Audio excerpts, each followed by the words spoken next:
Yes ready start. सभापति जी, रूढ़िवादिता का सामना करने के लिए वैज्ञानिक दृष्टिकोण विकसित करने के लिए भागीदारी तथा जनसंख्या संबंधी शिक्षा और स्वास्थ्य एवं परिवार कल्याण कार्यक्रमों को प्रश्रय देने के लिए लोगों की चेतना में परिवर्तन लाने के लिए शिक्षित युवा पीढ़ी का उपयोग, यह कतिपय उदाहरण ही है, लेकिन इनके अंतर्गत आने वाली गतिविधियां वास्तव में बहुत व्यापक हैं। साधनों के अभाव के कारण निस्संदेह अनेक कठिनाइयां हैं। समूची राष्ट्रीय नीतियों के ढांचे में इन अवरोधों का यथासंभव दूर करना हमारा लक्ष्य रहा है। शिक्षा इस दृष्टि से अभी हमारे लिए सर्वाधिक महत्वपूर्ण क्षेत्र बना हुआ है। शैक्षिक संस्थाओं की आवश्यकताओं की ओर हमें ध्यान देना होगा, क्योंकि शिक्षा में निवेश ही देश के विकास से अभिन्न रूप से जुड़े मानव संसाधन विकास का आधार है।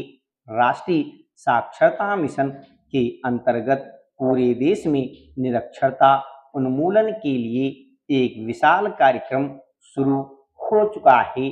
जिन जिलों में मिशन अपने कार्यक्रम चला रहा है, वहां पर विश्वविद्यालय अपने युवाओं की शक्ति को इस ओर लगा सकते हैं।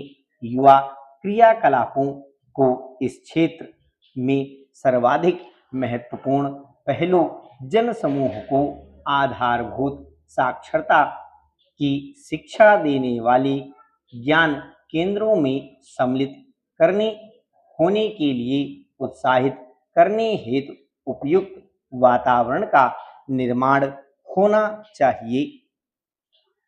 आर्थिक असमानता एक ऐसा सत्य है जिसे हम सर्वव्यापी कह सकते हैं, मगर जहां तक भारत का संबंध है, यहाँ चंद संपन्न लोगों तक पूंजी सिमटी है और चारों तरफ वंचितों की भीड़ है।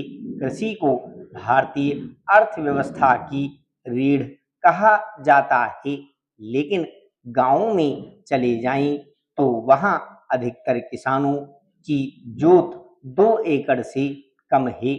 इस तरह के गरीब किसानों के लिए यह जीवन निर्वाह की खेती है। 75 वर्ष गुजर गए, स्वाधीनता का अमृत महोत्सव भी मना लिया गया, मगर औसत किसान को आज भी 2 जून की रोटी के लाले पड़ते रहते हैं। वह आज भी पारंपरिक फसलों में ही उलझा रहता है। जब फसल पकती है तो उसके पास सौदा करने की शक्ति भी नहीं होती। वह सही कीमत का इंतजार करके अपनी फसल को बेचे। कैसी विडंबना है कि आज भी कई जगह खड़ी फसलों के सौदे होते हैं और आमतौर पर धनिक आढ़तिये किसानों की मजबूरी का फायदा उठाकर कम दाम पर उसकी फसल खरीद लेते हैं। नियमित मंडियों तक अधिकतर किसानों की पहुंच नहीं हो पाती। वहां गेहूं और धान की फसल सबसे पहले आसानी से बिक जाती है और विविध फसलों की क्रांति धरी रह जाती है। यहाँ तक कि मौसम की मार से प्रभावित फसलों को या तो ग्राहक नहीं मिलते या फिर कौड़ियों के दाम बिकती हैं। पिछले दिनों पंजाब में दलहन क्रांति के नाम पर दालों की उपज का जो प्रयोग हुआ, उसकी विफलता का एक कारण यह भी है। यहाँ भी अमीर लोगों का ही दखल रहा, क्योंकि सरकार ने लाल डोरा क्षेत्र के अंदर भी सहकारिता के नाम पर उनको निवेश की इजाजत दे दी है। अब हालत यह होती जा रही है कि गरीबी दूर होने का नाम नहीं ले रही।